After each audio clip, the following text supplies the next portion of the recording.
Well, hey, hot mamas, welcome to Crazy Sexy Menopause. I am here today with Jenée Johnson, and we are walking and talking about what? Menopause and everything else. So, Jenée, what's going on? Hi, it's so good to be with It's a you. blessing to be It's with so good to be with you. you. This is a wonderful place, wonderful time, and a terrific topic. Yes, yes, yes. Speaking of, um, now, what stage of menopause are you in? I am postmenopausal. Okay. I am 66 years old, All right. and my period stopped at 57. Okay. So I had Okay. it for quite a while. Yes, yes, yes. Now, did you do hormone replacement or You know, hormone I therapy? actually did some bioidentical hormones Okay. for several years under the care of a naturopathic doctor. Mm-hmm. And then as I just felt in my system that I had reached a nice flow and plateau, I Mm-hmm. eased off Oh, and okay. and um and weaned myself off actually. Oh, you weaned yourself. Yeah, I just weaned myself off little by little. I just stopped. And How long has that been? I didn't I'm gonna say 4 years ago, Okay. since the pandemic for sure. Okay. And I feel great. My new naturopathic doctor is recommending Mm-hmm. some estrogen support because it's good for the bones. Mm-hmm. And I'm in conversation with her about how to bring that into my system Okay. without the bioidentical through Okay. perhaps some phytoestrogens. So Okay. we're in conversation. Oh, that's interesting. Yes, I've done a lot of reading on this, and Mm-hmm. I initially started because of sleep. I Okay. had tremendous insomnia. Really? Yes.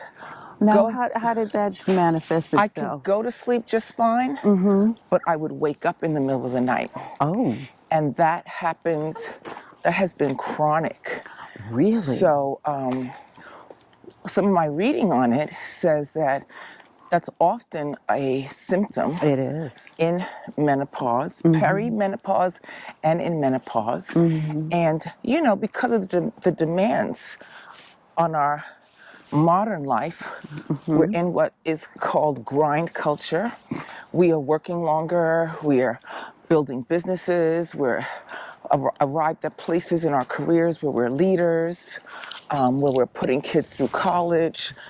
You know, at a time when the body's cycle is asking us not to be in production like that. So, Yes. so the We're like raring to go. yeah, and it's actually it's in reverse of what the body is asking for. Mm-hmm. So the cortisol, when my doctor measured my cortisol, Mm-hmm. it was spiking Really? at a time when it should have been dropping. Oh. So cortisol, adrenaline, all of these stress hormones have their place at the right time. Right. But when they're showing up and elevating, Mm-hmm. this is the issues that come with stress. Mm-hmm. And that is actually the number one issue that we want to get a hold of, Mm-hmm. is the stress. Is the The stress. stress, because it elevates our inflammatory system, Mm-hmm. which then opens up the door to all kinds of ailments and diseases, etc. The higher inflammation. So the stress and the untransformed trauma that Okay. that we've put aside, we've pushed under in order to keep moving and do our lives. Mm-hmm. At this stage of life, it shows up because the body says, hey, sweet lady, we need to manage and deal with this so that we can move into these golden years, Mm-hmm. truly owning ourselves, truly sovereign, and not being hijacked Yes. by these emotions and latent wounds that Ooh, have never yes. been addressed. This is a very critical time of life, It actually. is. It absolutely is. It's everything we didn't do before, the body is saying, handle it. Yeah, exactly, exactly, Handle exactly, it. You weren't exactly. moving your body, handle that. That's right. Because movement is medicine. Absolutely, You're not getting enough rest, absolutely. handle that. Not hydrating enough, handle it. You're not getting, I believe I said rest, handle Yes, that. yes. You are not engaged in enough pleasure. Mm-hmm. Laughter, joy, physical satisfaction, whether you are partnered or not. Yes, We need that level of stimulation. that's right. Whether the taboo subject for Black women often is self-pleasuring. There's a lot of shame around that. So the body is saying, handle it. Because if you don't use it, you do lose it. You do. And that is just how it is. That is absolutely So how it is. I worked on behalf of women in public health for many, many years, but younger women. Okay. And I could see the path and the trajectory towards aging.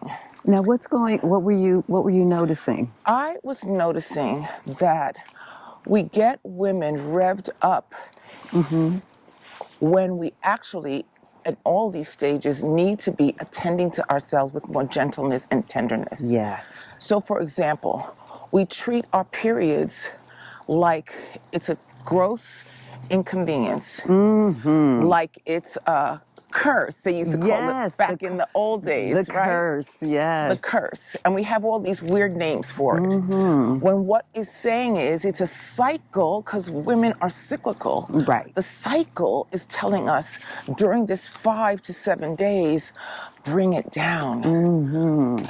In certain cultures, they call it the moon time. Yes. And slow down and be still and quiet. But what we're doing is we're popping Advil and Tylenol to keep pushing through it. Right. So what I saw in the younger women is exactly what they're doing. Instead of the rest to And refresh. refresh and restore, they're pushing through. Even women with babies, because now what we have are women having babies, which is a beautiful thing, but they're not getting enough time off. Right. You know, I've seen women having to go back to work with a baby that's 6 weeks old. Yeah. That's just ridiculous. Your body is still healing and closing up. Yes. So women are going back to work 6 weeks, 4 months, 6 months. It's too much. So we are being programmed into grind culture at very at very young ages, at critical stages of womanhood.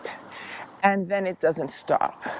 So then you reach perimenopause, when the body's hormonal range is shifting and changing, and the gears are slowing down, and yet we are still pushing through. Still pushing. And we have never learned the art of the rest, Yes. the art of the sacred pause. So that's what I saw in young women, and what we began to encourage them to do. This is where my mindfulness work began, actually. Okay. In this. Yeah, I was going to ask you about Yeah. your mindfulness work.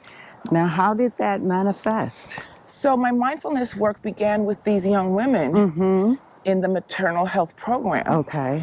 Where after they came into the room, zipping in from Uber, the public transportation, driving, finding parking, come in. All the things. All the things. First of all, we had a beautiful tea bar set up with tea and fresh fruit.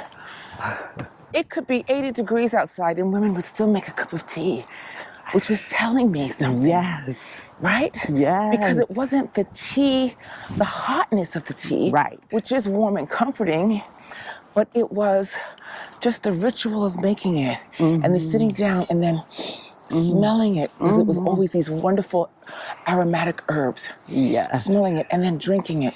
So that was the first step of the calm down. And then we would have what we call quiet sitting, which is a basic meditation. Dim the lights, play calming music, and allow them to just sit still, take a moment to arrive. Yes. And this was so well received, it got written into the state curriculum for the Black Okay. Infant Health Program. So every Black infant health program in the state of California now begins group education Oh, that is with beautiful. quiet sitting.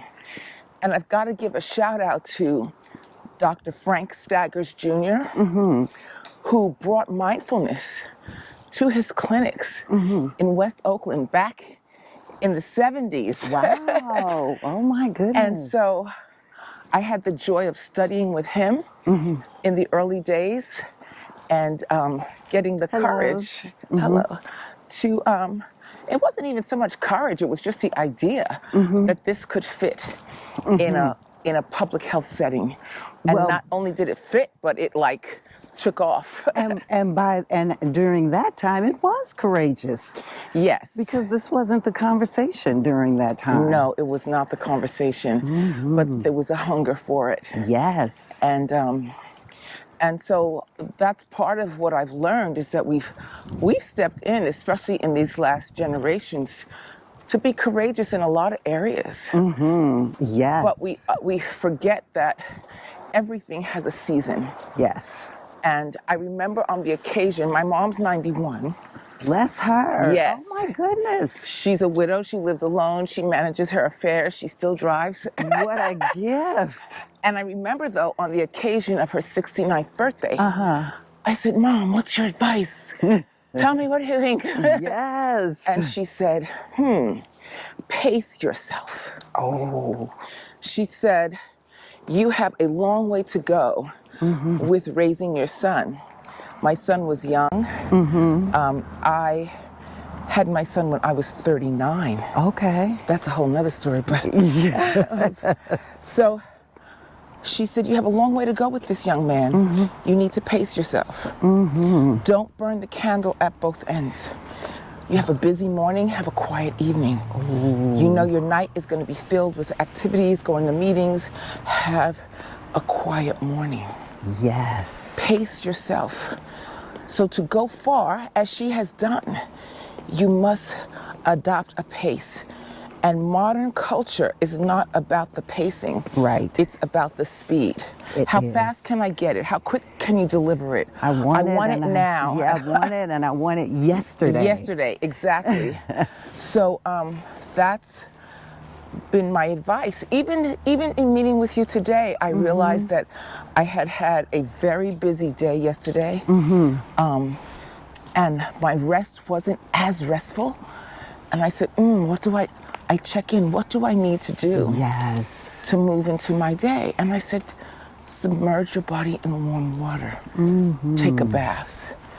So not the luxurious bath that I would take at night. You know, because that's more relaxing. But it's more, both are relaxing, but in a different way. In a different way, yes. In preparation for sleep. Yes. This was to warm my system, to relax my muscles, to arrive in my center, to find my breath, and to be present. And so I took a little morning bath of 15, 20 minutes and then moved on. And I think that a couple of things there. Listening, learning to listen, and this is what mindfulness is about. Mindfulness is about awareness. It means aware, being present in mind, body, and surroundings, and holding what you see, observe, and feel with kindness and curiosity, so that the curiosity is without judgment. Why I feel this way? I am angry, okay? Let's notice. Let's observe. Notice what you notice. Let's look around and see what is it? What is this sensation and emotion showing me, telling me? And now that I have had a moment to take that breath, which activates the breath, activates the body's calming response and gives you access to your prefrontal cortex, which is the part of the brain which helps us to think, make decisions, be reflective.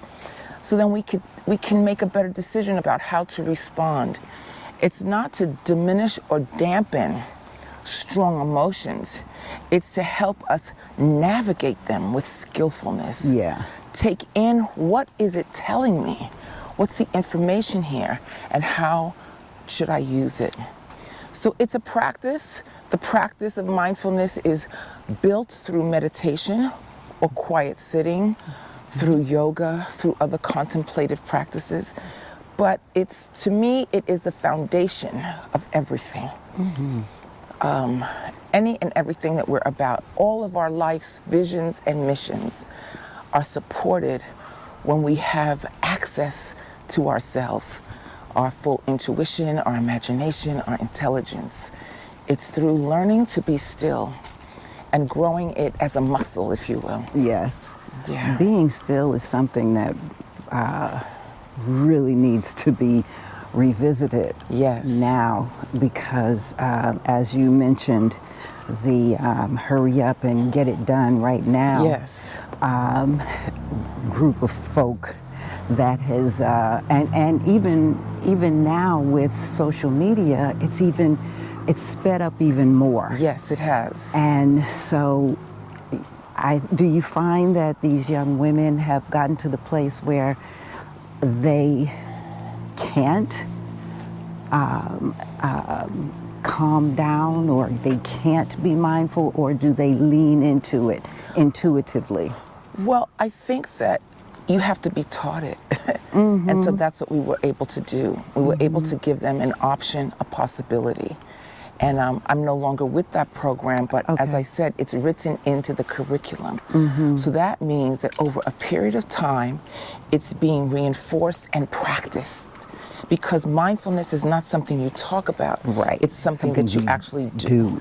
So because it's being reinforced and practiced, they have then the practice and they have then the tool to call upon at any time. So it's not a right or a wrong. It's a how do I know what to do, and can I reach in my toolbox and grab that? And that's with any of the practices. We pick up, our exercise, right? And we're so good for 6 months, and then, whatever. I'm good for another 6 months. Well, we fall off sometimes, but we have to give ourselves the grace of pressing the restart button at any time. And I think that that's what menopause gives us. It gives us the opportunity to press reset, restart, and reimagine what could my life be. And maybe stepping into some audacious vision, or going back, Sankofa, go back and get something that you dropped off that you really want, and bring it forward. There's a lot of parts to it, but what we have to, I think, remember is that the body was designed by God to heal itself. It's a miracle. It's miraculous. And our call, we are here to steward it, this gift of life, and to do the best we can to bring things in, to love our bodies and to love ourselves unconditionally. We start off like that as little kids, and we do. Yes, and then life gets in the way. We get derailed by the culture. Yes. It's the culture. Because in other places where women live, it's not necessarily that way. Right. When I was in Morocco in 2022, I was there to officiate a wedding. And I learned about the hammams. These are public bathhouses that women and men go to, but particularly women. You go in, you derobe, you are given a wonderful shower, and a woman comes in and she washes your body. She scrubs you down with black soap, rinses you off, puts on a mask. You sit for a minute, she rinses that off, she rubs you down, you go into another room, and you get a massage. And the non-sexual touch of another woman on your body, you could feel the stress with every stroke of her kind hands melting away. And so Morocco is an Islamic country, so you have women dressed in long dresses. They're covered. And I was like, underneath that covering is a calm sister. We have all the fancy and we're stressed out. Stressed to the max. And I asked the woman at my hotel, one of the managers, I said, oh my God, the hammam was so wonderful. She says, yes, I go two or three times a week. Ooh. So the question for me became, how many times a week, Jenée, do you give yourself a practice of deep care and relaxation and refreshment and restoration? And the answer was not 2-3 times a week. If I did it once a week, it was a score. So making the decision to shift my lifestyle such that I'm listening to my body and giving my body what it needs. So one of my practices is to go to the hot tub at least once a week. All right. And now I go with my husband. We go together. Oh, beautiful. And it becomes a little date.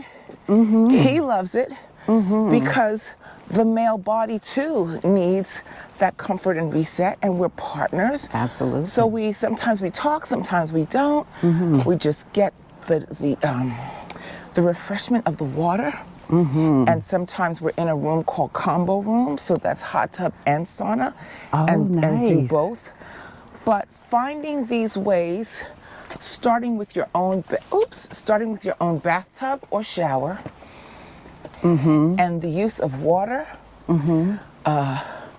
rubbing salts, oils, candles, time, good music maybe, and give yourself a time to reset.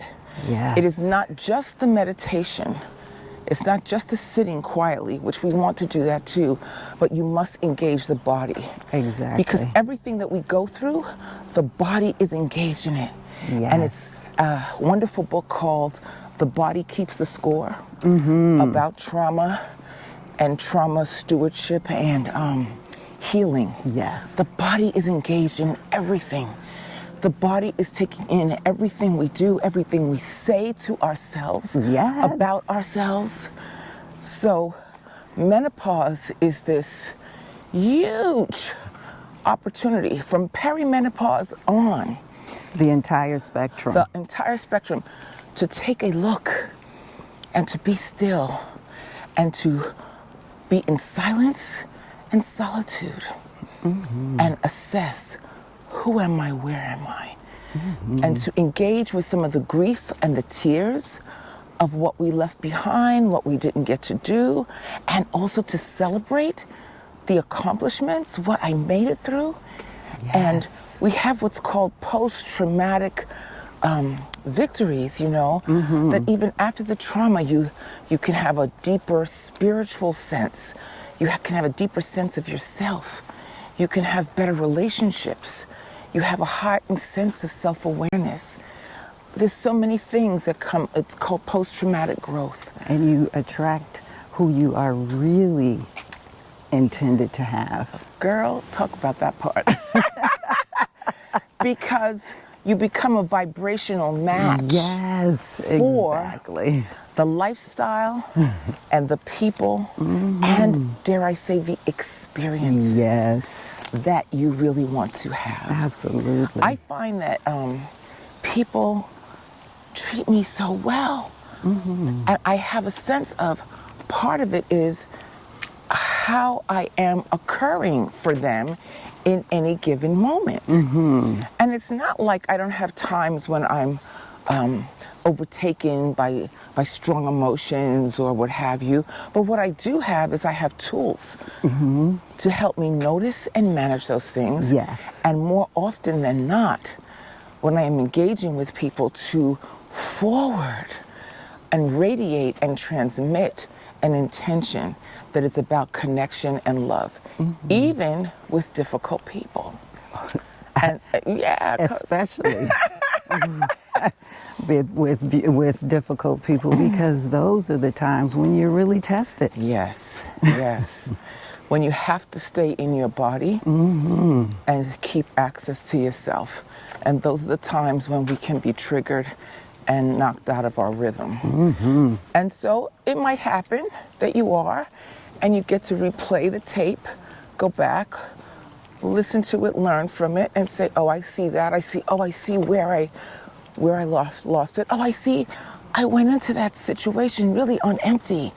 I wasn't resourced enough, you know, and I need to do my daily practices to fill up.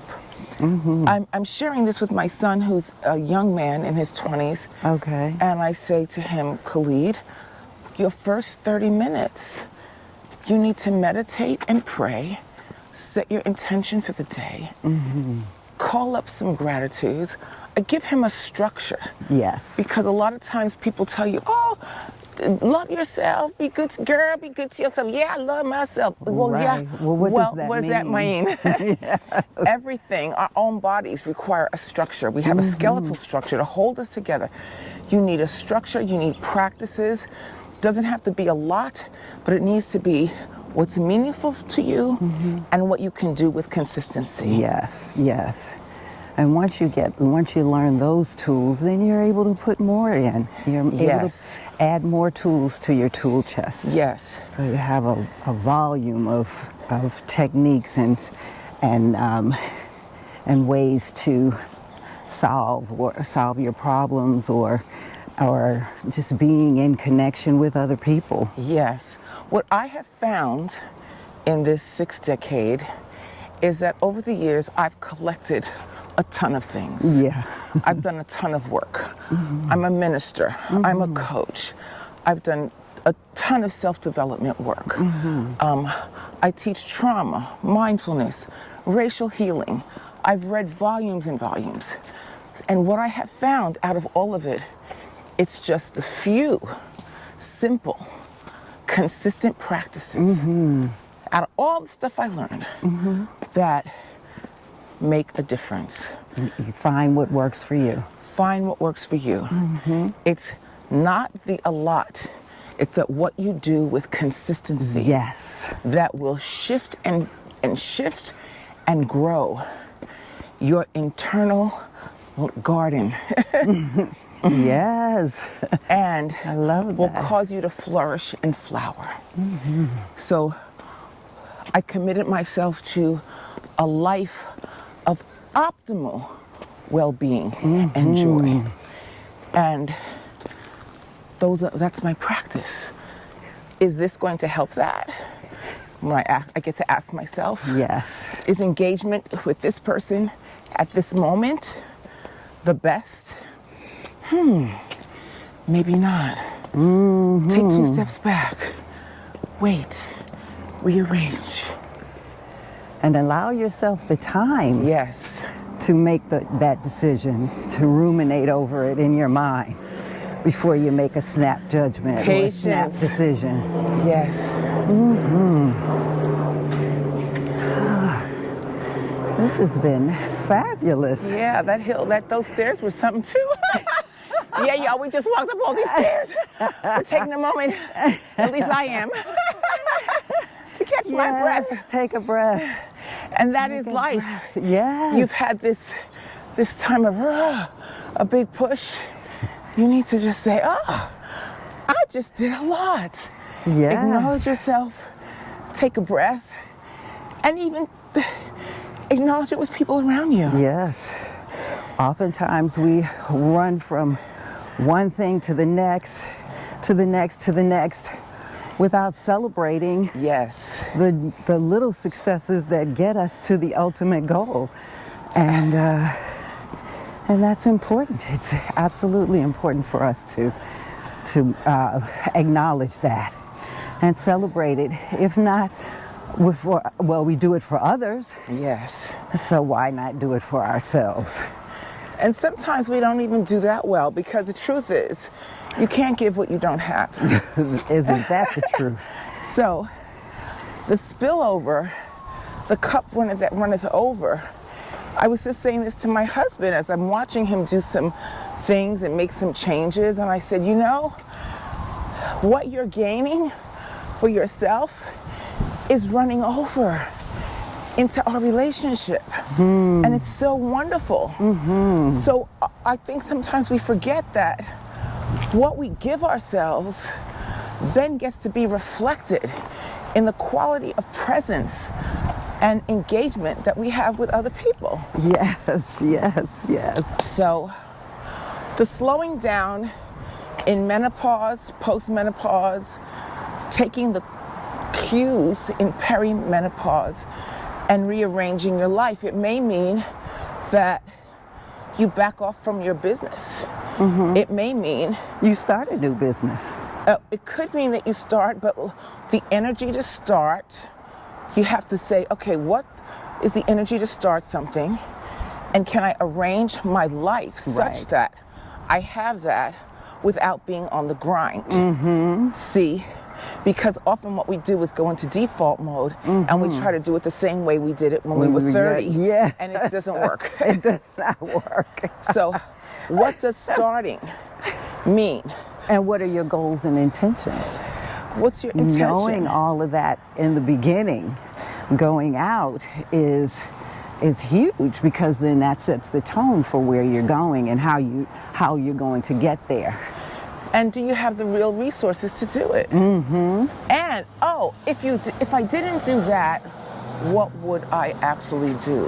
Yes. Because sometimes we go, let me start this new thing, and it's actually not the thing that's going to feed the soul. So the question that you want to answer is, what would bring me fulfillment? Yes. What would make me feel beautiful? What would bring the greatest satisfaction? And sometimes it's not in production. Yeah. Our bodies are even telling us that, by the way, because we stop having periods, we stop being able to reproduce. We're to take that energy and put it somewhere else. Yeah. Maybe it's to go sing, be in a theater class, write poetry, write a book. Now that's what you do, right? You do all of that. Well, I do. I am writing a book that is a complement to a mindfulness program that I developed. Okay. Called the Right Within Experience for the reclamation of humanity, joy, and well-being for people of African ancestry. And thank you for being in one of our pilots. It was absolutely glorious. Thank you. Absolutely glorious. And we will, if you have information for our viewers and listeners to participate in, yes, I will put that information in the description. Yes, that's wonderful. So people can get in contact with you about that. Excellent. Yes. And then I do some coaching, and I'm a Reiki, third level Reiki master, they call it. Okay. So taking all these things and taking what I love, and how do I want to make the contribution in the world? I mean, I do have a husband, and so we're in partnership, and that helps. Yes. And if you are single, really, in any case, really being mindful about where is the fulfillment. I have had friends that have picked up and moved out of the Bay Area.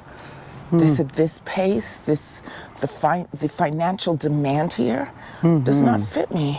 I need something different. I have people, a good friend, she got married at 64. I got married at 65. Hey, how about that? So, you know, sometimes that's when we know ourselves, and we're able to attract. And the beauty, excuse me for cutting you off, no but worries. The beauty of being this age and knowing yourself and doing the work is that You go into relationship not 50-50, but 100-100. Yes, yes. And that is key. Yes. Because, the Western society would have you think, oh, well, it's 50-50 and, that's the sign of a really great relationship. Yes. Not really. Not really. Not really, because 50%, that's all you have? Right. No. It's the fullness, it's being able to engage with the fullness of yourself. Yes. It's being able to craft and create the marriage that honors your values. Yes. And shared standards. Yes. And each one looks a little different. So it has to be what is truly for you, which took me, my spiritual practice is Christ-centered. I'm from a lineage of people that used the sacred text to move through life and to build relationship, not religion. Right. Relationship with God. Same here. And so what I teach from that point of view is just that, how to enjoy God and build this relationship. And so back to our topic of marriage, it's not to forward this blueprint of how you do it from religion. It's out of relationship that you infuse your divine connection. And then you enter into a covenant, a promise with someone else that we will take this and walk together. Yes. And for the sweetness of companionship. Yes. And the joy of facing the challenges of life together. Yes. Especially at this age because, stuff happens. Right. So, and you have a life. You've had so many years lived. And that has a definite effect on where we are at this point in time. Yes, indeed, it does. It does. Makes it quite beautiful. I mean, and some people actually get to discover that I actually don't want a partnership. Right. I actually just want to be by myself. Right. And that doesn't translate into lonely. Right. It means being alone and, maybe they've done a lot of things. And so the formula for fulfillment, I call it, is not the same for everyone, but it does require access to yourself. Yes. And that access is definitely supported through a mindfulness practice that includes meditation, prayer, silence, solitude, stillness. And all of that you could do in what we're doing right now. Yes. Just come out to the beautiful rose garden and walk quietly and just hear, what is my soul saying? I had a mentor who would say, you all should cry a little bit every day. And I was like, girl, please. But then as time went on, I saw the wisdom of what she was saying. She was saying, access your vulnerability. Yes. And let those tears flow. It's cleansing, it's clearing, it's acknowledging. And then you find that you create more space for the other things. And you find that you don't have to be afraid of some of the grief or sadness that's actually present, because it's present at the same time as the joy. None goes away in the face of the other. Right. It's how we hold it and make sense of it. It's the story we tell ourselves about it.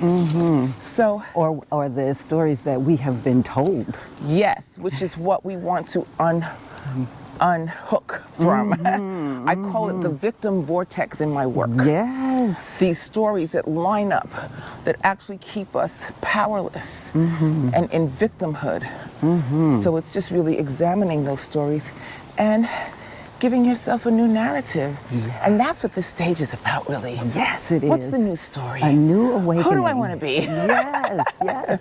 Because menopause or post-menopause is not the end of your life. No. It's just the end of your cycle. And so you have so very much more to do and to be Yes. and to have and, Yes. and to embrace and to love and to, there's so much more. Absolutely. So much more to your life. It's very hopeful, and that's part of the narrative that we have the opportunity to recreate. Is aging in this culture is not celebrated or handled well. Right. I am seeing some changes though. Yes. In the media, because the baby boomers, we're a large population. Yes. And are pressing and making demands on various systems. Show us, talk about us, And it's not only the baby boomers so much as it is the millennials, I think, because the millennials now, let's see, the group that's in their 50s. No, millennials are younger. Okay, so I think they're younger. Which ones are the ones right below the boomers? I think that's the Gen X. Oh, is it Gen X or is it Gen Z? One of those, but it's Gen X, I think. I think Gen Z is after the millennials. Okay, so it's that group who are the voices. They're shouting out, listen, this is what I'm going through. Why aren't there more voices talking about this? From my experience, those are the women who are really shouting from the rooftops. The boomers are the ones that are still in the closet, in denial, not wanting to talk about it, being a secret. There are very few postmenopausal women who really are willing to talk about what's going on. Well, I count myself among them. Me too. Because I'm about to actually in the new year offer a class for this young group who's asking, because they ask me all the time. They call me, Auntie Jenée, how do you do this? Auntie Jenée, how do I love myself? So I'm giving a class called 6 Decades of Treasured Wisdom. Ooh, love it. And we are going to cover everything mind, body, and money. Because one of the things that I have found, as to your point, people are asking. Yes, they are. And we cannot elder ourselves. We need someone to come back, reach a hand back. That's right. And say, let me at least tell you what I learned. Yes. And what you're about to face. Because I'm at this top of the mountain and I could see far. Yes. Ahead and behind. Yes. And let me give you some clues as to how to get rid of some of the angst. I feel that among the younger people, women younger than I am, there's this wringing of the hands. Yes. There's a lot of angst, which is stress. Yeah, because they have people in their lives probably who don't want to talk about it, who don't want to talk about what it is that they're going through, and they may not have the words to express how they feel and what they need to know. Yes. And, from when my children were younger, I learned if they're old enough to ask, they're old enough to know. Yes. And, so I too have lots of women, and that's why I created this platform to let women, premenopausal women, who, those are the women who aren't even, they're not missing a beat in terms of their periods and their life and what have you, but be prepared. Yes. Know what is ahead of you. Yes. Know what you're walking into. Know what possibilities are available for you. And let's just, let's come together and grow this thing. Absolutely. So folks can look out for 6 Decades of Treasured Wisdom. Yes, absolutely. Where we will look at the things that pertain to heart and soul and growing and aging and answering questions and dealing with some of the thorny issues, like what if I don't find a life partner? Or what if I choose to love differently even at this stage? I have people in my life who have had heterosexual relationships all their lives who have now chosen a different path of loving in a same-sex relationship. How do we come to the truth of ourselves? Yes. And how do we love ourselves? And most importantly, how do I not drop my faith at the door because of either lack of knowledge, poor experiences, a sense of disconnection. How do I reclaim my relationship with the divine? Because the truth of the matter is that relationship, that connection is actually the most important one, next to the connection you have with yourself. Absolutely. So that's kind of will be the threads of the work. Yes. Mind, body, soul, spirit, all things body. Well, I'm there for all that. The juiciness. Yes. And, sexuality, I'm going to say sensuality. Yes. Health. One of the topics that I'm going to be covering is, sister, you're not fat, you're hungry. Ooh. Because we have like a that. very different, I just want to talk about our conversation around weight and diet and food in a way. And what's weighing us down? And what is weighing us down. Thank you. Thank you. And that was never the design of the divine, that we should be in bondage of any kind. So I'm looking forward to sharing all that. Thank you. Yes, Thank you for this platform. Thank you. It's so You're wonderful. welcome. You're welcome. That is why I'm here. That is absolutely why I'm here. And I just want to thank you so very much. Oh, it's been a pleasure. for this conversation and your wisdom and everything that you have shared today. It's been absolutely amazing, and I'm sure many of the people who are watching or listening will be blessed by your wise words. So thank you, thank you, thank you. And if you have enjoyed this walk with myself and Jenée today, subscribe. Click the notifications bell and get notified when we go live again. And email Jenée. Let us know you're out there and what it is that you would like to know about this wonderful wisdom time. So thank you so very much for joining us today. And all I want to say to you is, it's your life. Live it well.